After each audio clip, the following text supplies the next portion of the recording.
Olá, bom dia. Você acompanha agora as principais notícias do Brasil e do mundo desta quinta-feira.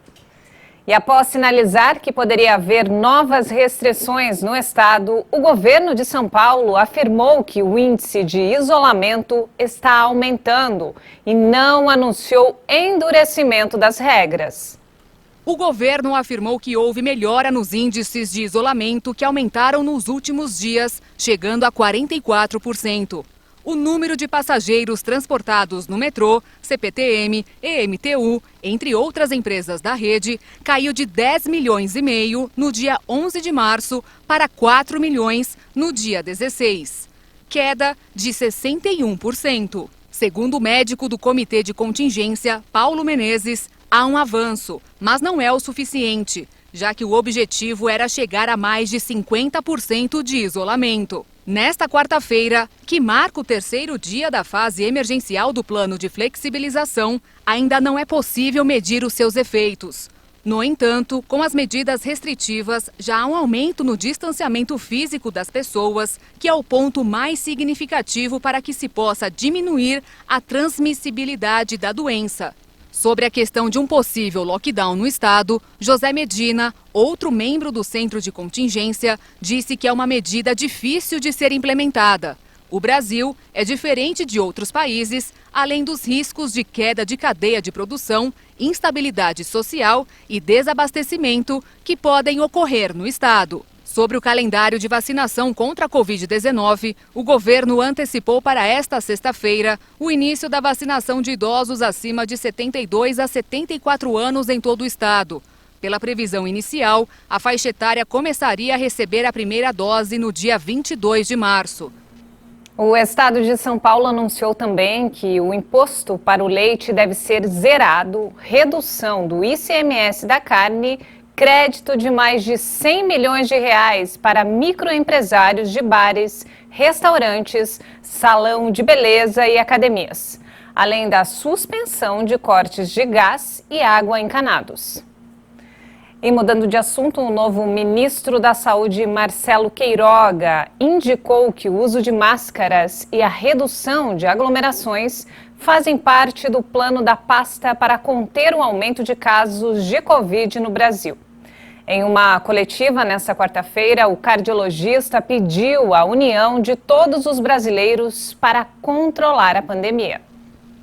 O médico cardiologista Marcelo Queiroga, nomeado novo ministro da Saúde, recomendou o distanciamento social para conter a pandemia e indicou possíveis ajustes na política do presidente Jair Bolsonaro para conter o avanço do coronavírus. O governo recomenda, por exemplo, a redução de aglomerações fúteis e as pessoas ficarem fazendo festas nos finais de semana, contribuindo para a circulação do vírus. Então é necessário que não fique esperando só que o governo resolva tudo. O ministro também destacou a importância do uso de máscaras, no entanto, fez uma ressalva. Não adianta só o governo ficar recomendando o uso de máscaras se as pessoas não são capazes de aderir a esse tipo de medida, que é um tipo de medida simples. Queiroga garantiu que terá autonomia para fazer mudanças na política contra a Covid para tentar controlar a pandemia no Brasil, que já deixou mais de 282 mil mortes no país e se encontra em sua fase mais crítica. E nessa última semana do verão, vamos ver como fica a previsão do tempo hoje para todo o país? Uma frente fria que vai se formar em alto mar na altura da costa da região sul vai estimular a formação de algumas áreas de instabilidade nesta quinta. O céu fica encoberto e chove a qualquer hora com possibilidade de chuva forte entre a região de Florianópolis, Vale do Itajaí, o leste do Paraná, incluindo Curitiba, e nas áreas de São Paulo próximas ao estado paranaense.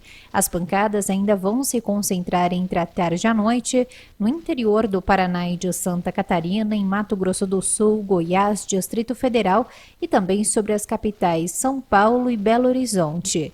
O tempo fica firme e não chove no Rio Grande do Sul, no litoral fluminense, incluindo o Grande Rio e desde o norte mineiro até o interior de Pernambuco.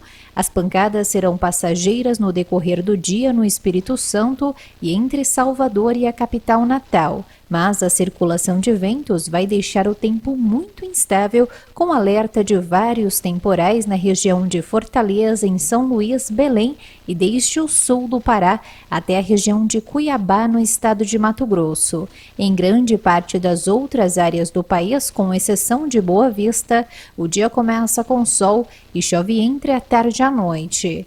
A mínima prevista em São Paulo é de 21 graus e o dia começa com 20 graus no Rio de Janeiro e em Vitória. Máxima de 29 graus em Cuiabá, faz 30 graus na capital paulista e 35 graus no Rio de Janeiro. E com o aumento da contaminação de Covid-19 entre as crianças, muitos pais têm se questionado se o uso de chupeta entre os pequenos e o hábito de mão na boca pode favorecer o contágio da doença. Nossa reportagem ouviu especialistas para saber quais são os riscos para os bebês. Não tem jeito de controlar os cuidados, ainda mais com um bebê, que o tempo todo está brincando no chão. Para evitar qualquer tipo de contaminação, a Karen tem o hábito de sempre higienizar a chupeta do Arthur. Meu filho tem 1 ano e eu costumo ter mais de uma chupeta em um determinado local. E ele sempre está com o prendedor de chupeta para justamente não perder e não cair no chão. Só que eu costumo ferver a chupeta, esterilizar, até mesmo por questão de cuidado, de higiene. O Arthur sempre tem 2 chupetas em casa, tem uma chupeta, 2 na creche, uma chupeta para dormir, que essa daí eu não tenho como trocar, que a hora que ele vai dormir ele só aceita essa. Então ele tem 2 chupetas em casa, tem chupeta na creche. E assim, estou sempre esterilizando, tomando cuidado, porque pode cair no chão. Mas... E essa não é uma preocupação só da Karen. Muitos pais também têm o mesmo receio.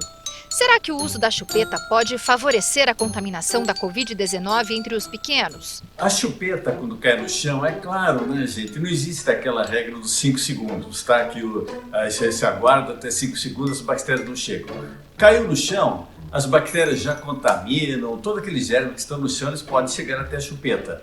Então é claro, você não vai levar essa chupeta diretamente para a boca do seu filho, não é? Muito menos não é indicado você usar a sua boca ou a sua roupa para limpar essa chupeta.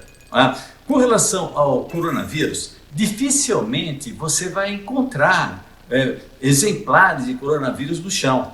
Por quê? Porque o ambiente, o sol, a ventilação, ressecamento, tudo isso daqui age contra o coronavírus. Então a possibilidade de ele ser contaminado pela essa queda com relação ao coronavírus é praticamente quase que inexistente. Mas existem outros germes que não tiraram férias, outros germes que ainda existem, né? Então o que você teria que fazer? Basta você encontrar uma torneira e passar água. Exatamente, passar água corrente, lavar muito bem lavadinho. Não é necessário você esterilizar, ferver, colocar em panela de pressão, nada disso daqui, tá? Basta você passar uma água corrente, lavar muito bem lavadinho e pode dar para o seu filho. Segundo este pediatra, a fase oral para os bebês é quando eles começam a levar tudo à boca. É um universo novo e que os pais não precisam se preocupar tanto. A higienização da chupeta já ajuda a prevenir qualquer tipo de contaminação. Os lactentes percebem o mundo pela boca. É o que a gente chama, os pediatras, e até numa análise psiquiátrica ou psicológica, a questão de o que a gente chama da fase oral. Ou seja, essas crianças percebem o mundo pela boca, onde elas sentem o prazer de reconhecer a coisa e o sabor pela boca, porque são lactentes e a relação de sucção ao seio materno é o que dá o maior prazer. A higienização da chupeta, normalmente em água corrente, é mais suficiente. Evidentemente, se ela caiu em algum lugar altamente contaminado, talvez a fervura da chupeta é importante. E não temos mais tempo, essa edição fica por aqui. Eu volto daqui a pouco às 11 da manhã. Obrigada pela companhia e até já!